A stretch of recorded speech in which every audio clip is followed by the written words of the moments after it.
This is CBN NewsWatch.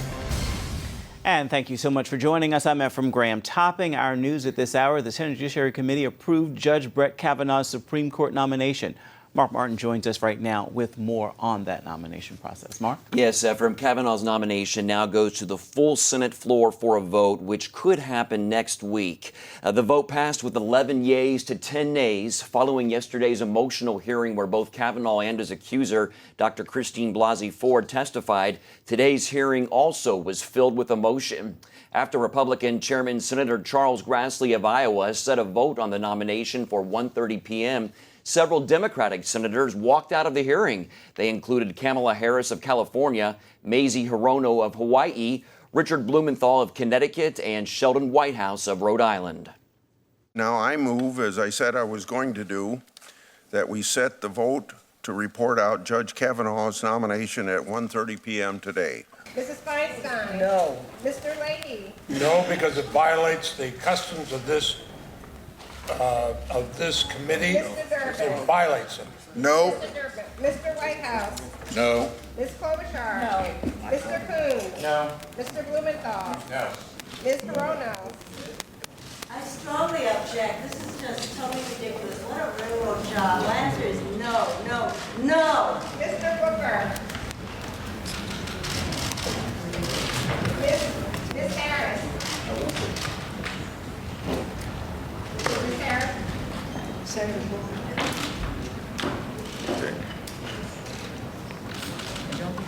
They're not answering because this is so unfair, Mr. Chairman. It breaks our rules and customs. Mr. Chairman? Aye. Mr. Chairman, the votes are 11 yeas and 8 nays. Okay. Motion carried. There's simply no reason to deny Judge Kavanaugh a seat on the Supreme Court on the basis of evidence presented to us. I've never heard a more compelling defense of one's honor and integrity than I did from Brett Kavanaugh. Now, prior to today's hearing, Senator Jeff Flake of Arizona, one of a few critical swing votes, announced he would vote to confirm Kavanaugh. But then, Ephraim, I want to mention that before the actual vote took place to send Kavanaugh's nomination to the full Senate floor, Jeff Flake came back in and said that he wants the committee to do due diligence, and actually he is calling for the FBI to do a week-long investigation, no longer than a week, to actually do the due diligence as far as investigating Kavanaugh's nomination. But he said he would vote to send the nomination to the full floor. All right, we'll watch and see what happens with that, Mark. Thank you. Sure, you bet. Attorney Jenna Ellis is Director of Public Policy with the James Dobson Family Institute. She's been tracking the hearing with us all week long. She joins us now. So, Jenna, thoughts on today's developments?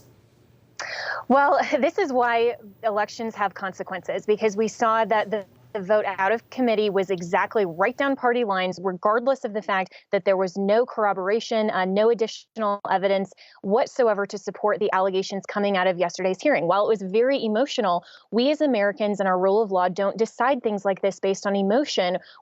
We decide it based on facts and the record. So this is why it's very, very important for us to continue as evangelical Christians to get out and vote our values. Where do things go from here?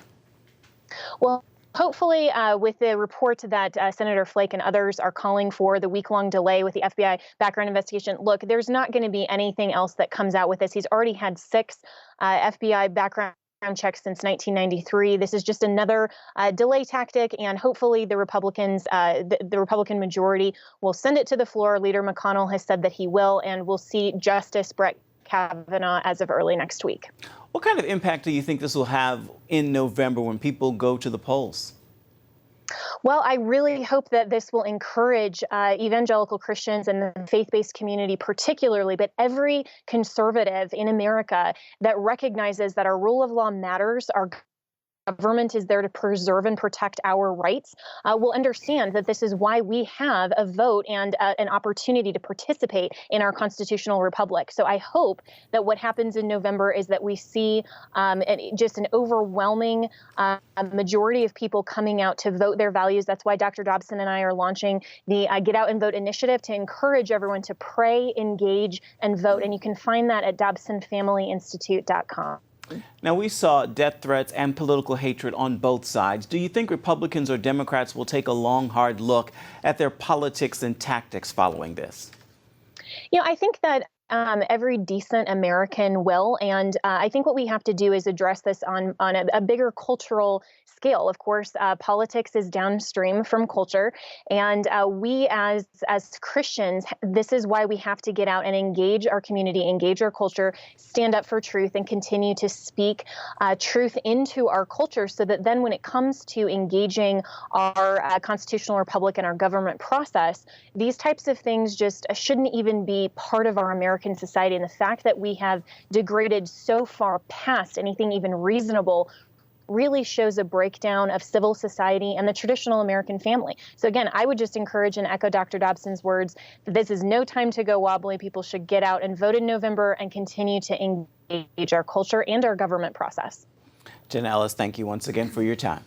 Thank you so much. No matter their political affiliation, sexual abuse survivors across the country struggled with Dr. Ford's testimony. One woman confronted Senator Jeff Flake as he was getting in an elevator. Look at me when I'm talking to you. You're telling me that my assault doesn't matter, that what happened to me doesn't matter, and that you're going to let people who do these things into power. That's what you're telling me when you vote for him. The Me Too movement and the Church Too movement has led the country to process the accusations against Judge Kavanaugh in an entirely new way. Heather Sells joins us now with more on this. Heather? Yeah, incredibly interesting conversation on social media yesterday about what is going on. And I want to share with you, a lot of faith leaders who are abuse survivors and those sympathetic to them have been speaking out. Here's some of what they have been saying. Advocate Boz Chavijan said Thursday this has been a very painful day for many survivors, having been triggered by what they witnessed in a Senate hearing room. Then Bible study leader and assault survivor Beth Moore said a lot of people feeling stripped bare. Your kindness and compassion, even toward matters you don't fully understand, could be a blanket to somebody.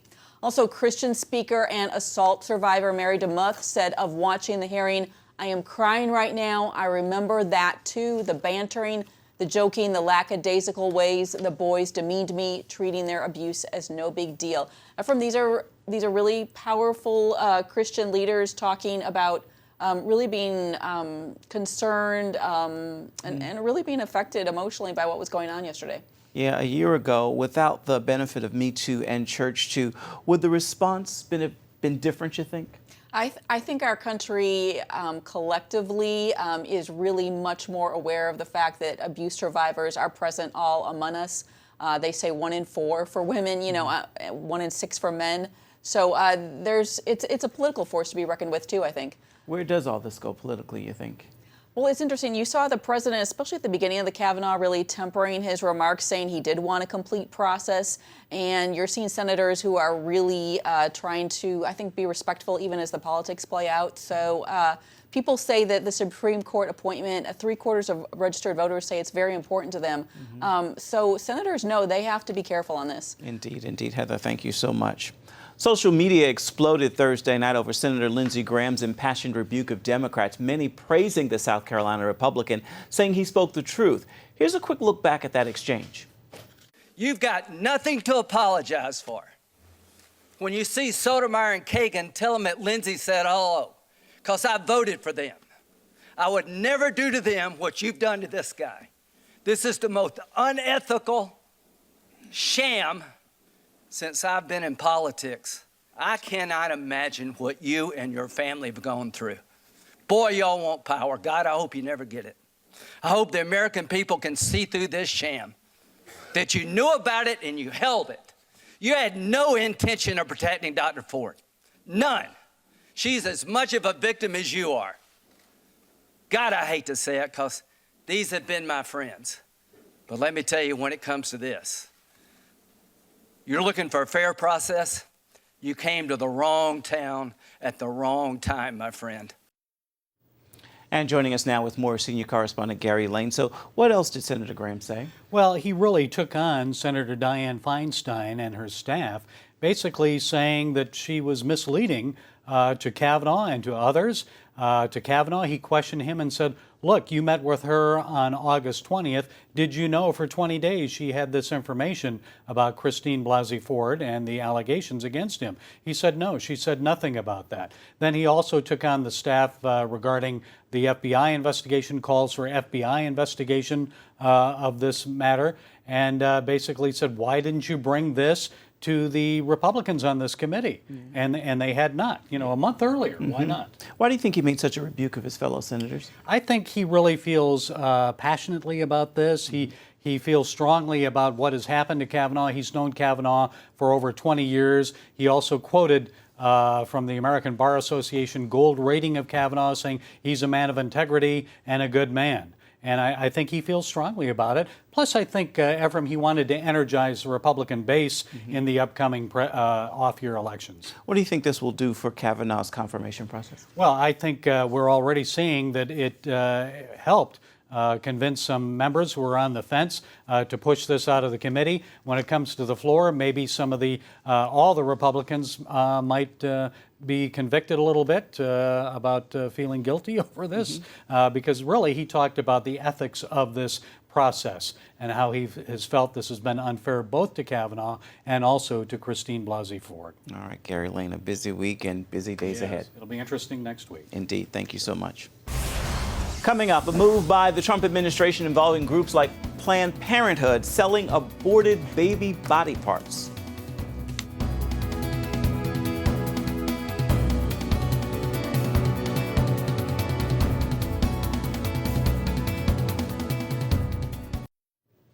The Trump administration has canceled an FDA contract that would pay to acquire fresh tissue from aborted babies. Republican lawmakers have applauded the move and are calling for the practice of using baby body parts for research to stop altogether. Terry Jeffrey with CNS News has investigated this practice for years and joins us now with more. So, Terry, this contract has been canceled. What does that mean overall? Well, it's a good move, but it's a small move. The FDA contract, which was signed July 25th, was for $15,900 with the San Francisco Bay Area group called Advanced Bioscience Resources, which is a nonprofit that specializes in doing this kind of thing. But at the same time, in this current fiscal year, which is going to end on Sunday, the NIH estimates it will spend $103 million on human fetal tissue research. And the Defense Labor HHS appropriation that passed the House yesterday removed language that would prohibit federal funding of human fetal tissue research that uses fetal tissue taken from aborted babies. So ironically, we're about to see the Congress, well, we just did see the Congress pass a bill. The question is whether President Trump will sign it, that allows this research to continue. But the administration itself has, in fact, canceled this one contract, which is an excellent move. Are federal dollars then still paying for research with baby body parts despite this move? Yes, absolutely. This one small contract was through the Food and Drug Administration, which is a part of the HHS. The National Institutes of Health, which specializes in doing medical research, which is a different part of HHS, as I said, they themselves report that this year they will spend $103 million on human fetal research. Last year, I think they spent $98 million. 2 years ago, it was $103 million. I've written stories on the past. I'm working on a story right now that involves another contract for this kind of research coming out of HHS. There are quite literally in medical schools all over the country research programs being funded by the National Institutes of Health where they make these mice that require particularly human liver and thymus taken from late-term aborted babies. For example, as I cited in the story about this FDA contract, one federally funded researcher who spoke at a workshop on these mice that was sponsored by the NIH back in 2007 said that the creation of these mice required babies at 20 to 24 weeks gestational age. In this FDA contract, by the way, the notice of it that I quoted specifically said they needed, quote unquote, fresh tissue. So yes, we're talking about a great deal of federally funded research that requires tissue taken from late-term aborted babies. Are there more ethical means of doing the research without having to use aborted baby tissue? Well, that's a good question, and I think it's an open question. Harvard University provided a background paper to the House Energy and Commerce Committee 2 years ago when it was investigating the procurement of fetal tissue. And in that paper, Harvard said you cannot make these kind of mice that are designed to have a human immune system without tissue taken from aborted babies. I believe there's research going on right now where they're trying to develop mice that will not need the tissue from an aborted baby. But right now, they say they need it, and they are using it. All right, Terry Jeffrey, thank you so much for your time. Thank you. We'll be right back. Stay with us. The entertainment world got a surprise when singer Avril Lavigne released new music. The news is trending online. Here's Jessica Chaco. Well, you may not think of her as a worship artist, but singer-songwriter Avril Lavigne just released her first song in 5 years, and she dedicated it to God. Dan, what compelled Avril to write a worship song? I mean, this is not her usual genre. Yeah, not her usual genre at all. And like you said, it's her first song in quite some time. And she described that she was going back to her roots, and part of her roots involved growing up in a Christian home and singing Christian songs at church. And this song does detail a transition where she talks about trying to solve all of her problems on her own and just her inability to do that. And then she transitions and turns over those burdens and those trials and turns them over to God. And he's the one who ultimately helps keep her head above water.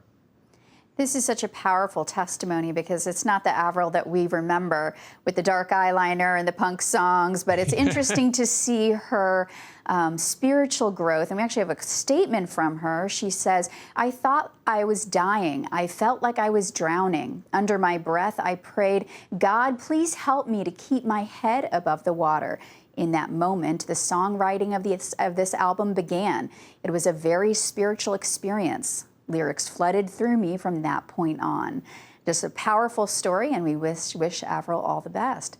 Well, you may know Hillsong for their iconic worship songs or for their ability to capture the attention of young people worldwide. But in the last few years, Hillsong Church has experienced such tremendous growth, they are starting their own denomination.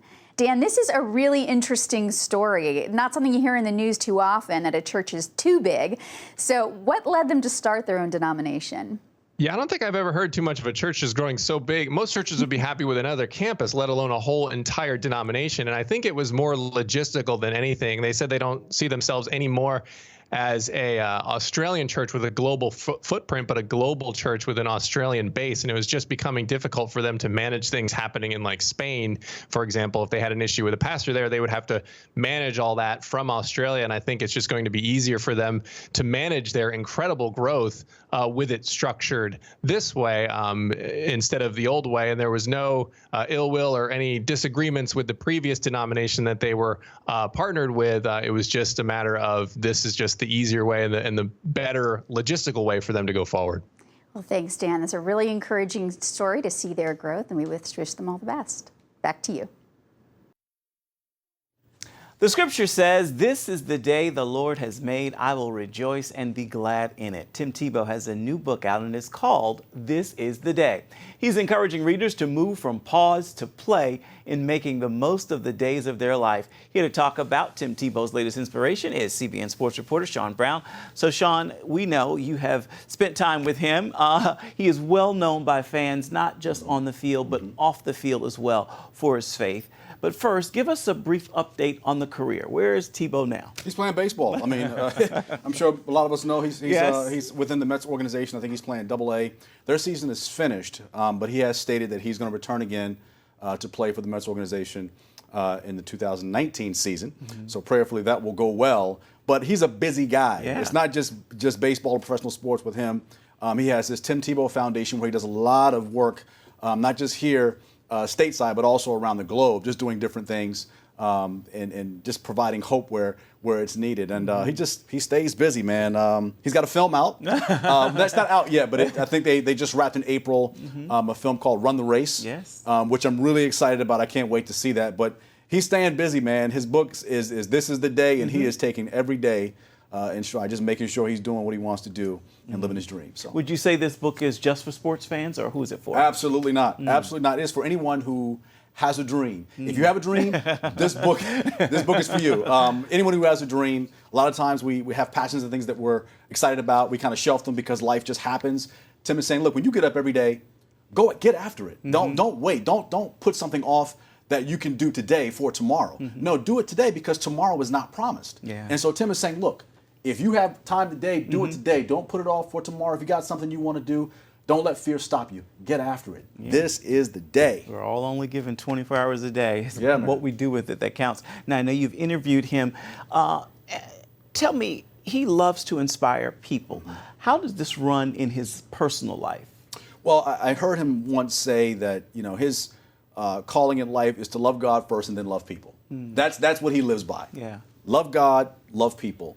And yes, I think after everything that's happened in his football career, it didn't quite go the way that he thought it was going to go.